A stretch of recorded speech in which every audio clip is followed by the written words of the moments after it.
Kumusta mga kachika? Handa ka na bang makisalamuha sa mga bayaning Pilipino? Mga artista, mga awit, beauty queen at modelo na nagpapakita ng kanilang tapang at dedikasyon sa paglilingkod sa bayan. Mula sa himpapawid hanggang sa karagatan, mula sa lupa hanggang sa dagat, halika at ating alamin kung sino-sino ang mga artista, modelo at beauty queen na naging reservist ng Armed Forces of the Philippines at Philippine Coast Guard. Magsimula tayo kay Beatrice Luigi Gomez. Bago pa man siya naging Miss Universe Philippines 2021, si Beatrice Luigi Gomez ay isang military reservist para sa Philippine Navy. Sa katunayan, matapos ang kanyang koronasyon noong Oktubre 2021, nagbigay siya ng courtesy call sa punong himpilan ng Navy. Si Beatrice ay pinuri para sa kanyang napakahalagang kontribusyon at mga nagawa bilang miyembro ng Philippine Navy Reserve Force. Iginawa din sa kanya ang isang plaque of recognition para dito. Si Winwin Marquez ay anak ng komedyante-aktor na si Joey Marquez at si Alma Moreno. Siya ay isang beauty queen, aktres, ina at military reservist sa ilalim ng Philippine Navy. Pumasok siya sa serbisyo noong Pebrero 2020. Sa isang ulat ng isang TV network, nagbukas si Winwin tungkol sa kung paano siya natuto ng napakaraming tungkol sa disiplina at lakas sa military training. Dagdag pa ni Winwin sa isang panayam na ang kanyang motibasyon upang matapos ang pagsasanay ay upang maglingkod sa bansa at magkaroon ng kaalaman tungkol sa pagprotekta sa kanyang mga mahal sa buhay. Si Julia Barreto ay isang aktres, komersyal na modelo at negosyante. Kilala sa pagganap ng mga pangunahing papel sa mga romantic comedy at drama, nagsimula ang kanyang karera sa pag-arte bilang isang batang aktres sa ilang mga teleserye. Si Julia Barreto ay miyembro rin ng parehong squadron ng kanyang kasintahan, si Gerald. Ang pagiging miyembro ni Julia bilang isang PCG Auxiliary Reservist ay opisyal na inanunsyo noong Setyembre 2021. Noong panahong iyon, 24 na taong gulang lamang si Julia. Si Enzo Pineda, isang aktor na tumatakbo bilang konsehal para sa ika-5 distrito ng Quezon City, ay nakumpleto ang kanyang pagsasanay upang maging isang Philippine Marine Reservist noong Setyembre 2021. Masayang ibinahagi niya ang kanyang tagumpay sa Instagram. Ipinahayag ni Enzo ang kanyang kaligayahan sa kanyang post. "By far, this is one of the toughest challenges I've ever done in my life. I thank God for giving me and my batchmates the strength and resilience to finish the course. I also thank my family for their support and for always inspiring me to become better. I'm excited for the new adventures that this path awaits me." Staff Sergeant Pineda, reporting for duty.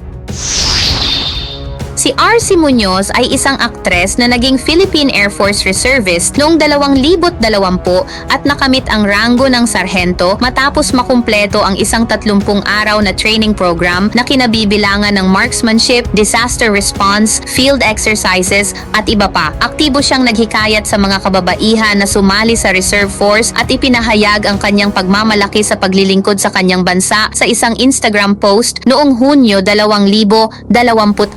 Nang tanungin online tungkol sa kanyang dedikasyon bilang isang reservist, tumugon si RC ng matatag. Binigyang diin ang layunin ng mga reservist sa pagsusulong ng kapayapaan at hinamon ang kontribusyon ng mga kritiko sa national service.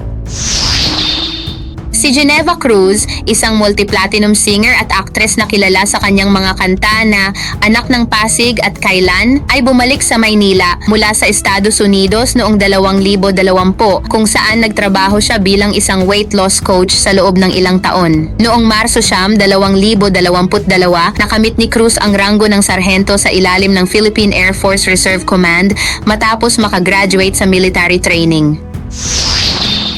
Si Rocco Nasino, isang aktor na aktibong reservist simula noong 2019 at isang rehistradong nurse, ay itinaas sa ranggo ng second lieutenant sa ilalim ng AFP Reserve Command noong Hulyo 2023. Ibinahagi niya ito sa kanyang Instagram account. Ang caption ay nagsasabi, "Ngayon ako ay tumanggap ng hamon ng pagtatangka sa isang bagong hat, may bagong responsibilidad, nag-umpisa sa isang bagong paglalakbay. This time with the AFP Reserve Command. Grateful for the many opportunities to serve our nation by using our influence for good, for hope, and to motivate. Binigyang diin ni Rocco ang kanyang pananaw sa pagiging isang leader at paggawa ng kanyang buhay na mas kawili-wili sa bagong tungkulin na tinanggap niya. I have always been a follower, but now I take on the challenge of being a true leader. Time to make life more interesting, sabi ng aktor sa kanyang post.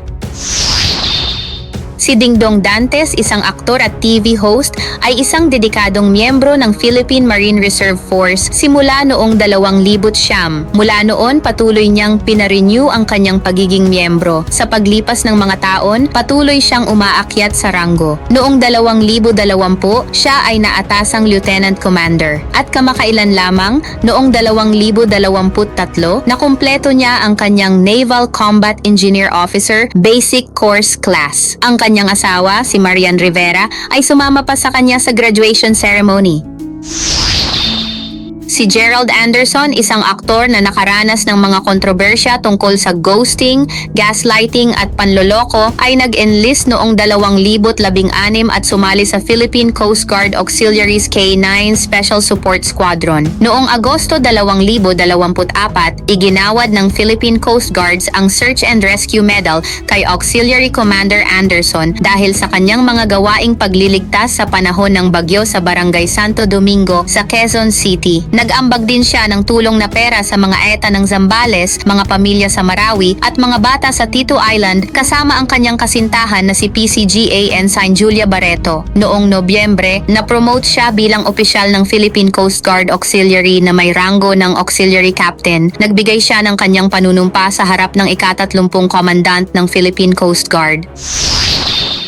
Noong Oktubre 2023, si Actor-Director David Chua ay naging isang Philippine Air Force Reservist. Nakumpleto niya ang kanyang reservist training bilang pinakamagaling sa kanyang klase at iginawad sa kanya ang prestihiyosong Strongman's Award dahil sa pagkamit ng pinakamataas na marka sa physical fitness test. Ang dedikasyon ni David sa pampublikong serbisyo ay lalong ipinakita sa panahon ng rescue operations para sa Bagyong Karina sa Tondo, Maynila. Aktibo siyang namamahagi ng mga relief goods at nagligtas ng mga apektadong pamilya sa lugar. Ang kanyang mga pagsisikap ay nagpapakita ng dedikasyon ng mga celebrity reservist tulad ni Ronnie Liang na patuloy na naglilingkod sa komunidad sa makabuluhang paraan sa panahon ng krisis.